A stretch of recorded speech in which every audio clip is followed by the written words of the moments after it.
occasionally just get random women who wander onto my channel for whatever reason. Now, my point isn't to make fun of these women. I mean, I can't punish them more than Hanuman already has. The point is, I'm going to show how their so-called counter-arguments not only don't accomplish their goal of disproving anything, but they just make them look like massive assholes. So let me just read the comment. Now, this comment appeared in my video, Women Are Children. Now, notice that this comment contains absolutely no counter-argument. It's simply calling me names. So without further ado, here it is. Quote, "You're a child. It's obvious not just in your voice, but in your thought process. Did you know that human brains are not fully developed until the late 20s? If you listen to the intellectual ideas of boys and girls, under age 27 to 28 years of age, then you'd understand that psychological reality from an intellectual perspective. You are bitter against some young woman who tossed you over, that's all. Tisk tisk. Come back in 10 years when, hopefully, you'll still be alive and can blush at the childish things you said in your teens. Best of luck with that. Smiley face." Unquote. Now, I want to focus on the accusation that I'm just bitter because some young woman tossed me over. Whatever.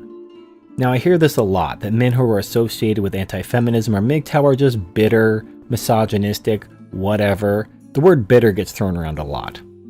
Now, I will say that men who are in MGTOW or the manosphere in general did have to experience some level of pain to awaken them to the reality that we call the red pill. I mean, we are indoctrinated as children into the gynocentric society. We are expected to be gynocentric in our thoughts, our words, and our actions. What else could wake us up from that stupor other than pain? I made a video called The Power of Pain, which explained this. You know, for example, children believe their parents when they're lied to about Santa Claus. It's only as they get older that they realize that Santa Claus doesn't exist, but they have no reason to question it when they're being told that Santa Claus is real by their parents. And in the same way, gynocentric society blows smoke up our collective asses, but instead of Santa Claus, they tell us a bunch of bullshit about women and relationships. And it's only when observable reality contradicts what we've been taught all our lives that we begin to question things. So of course, there's going to be some level of pain involved in what brought us to MGTOW or the red pill or whatever. However, I realize that logical argumentation is going to be completely lost on you. So rather than argue why calling someone bitter about something they're passionate about is stupid and makes you look like an asshole, I'm going to show you that calling someone bitter who's passionate about an issue makes you look like a giant asshole. So let's change the subject. Rather than respond to a MGTOW video where men are complaining about gynocentrism, let's talk about breast cancer, something that women are very passionate about. In fact, one of the most famous breast cancer organizations is the Susan G. Komen Foundation, which was founded by Nancy Goodman Brinker, who was the sister of Susan G. Komen, who died of breast cancer. Now imagine if Nancy Brinker, the president and CEO of the Susan G. Komen Foundation, did this really heartfelt video talking about the reason why she is so passionate about breast cancer funding and research is because she lost her sister to breast cancer. And she felt that if more funds were given to research and testing and so forth, that her sister could be alive today.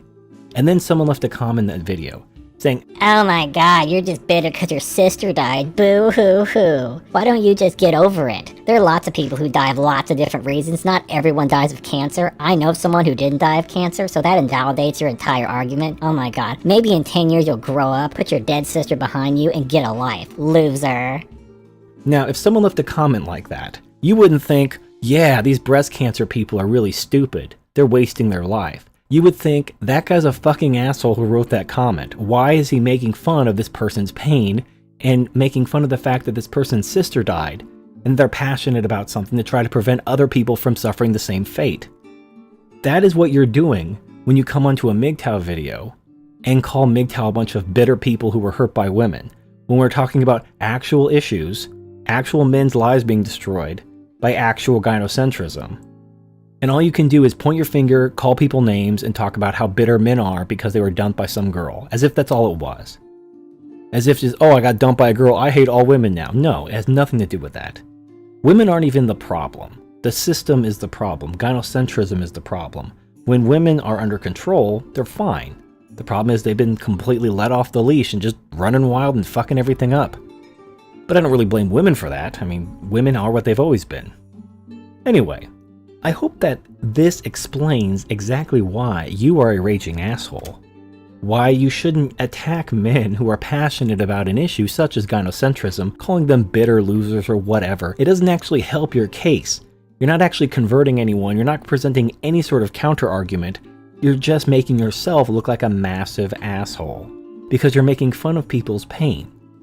Now, I understand if you're just butthurt because you heard something you don't like you don't like the fact that men have higher IQs, you don't like the fact that men are smarter, stronger, or whatever, and you just want to vent. That's fine, that's a very childlike thing to do. Go ahead and vent if that's what you want to do.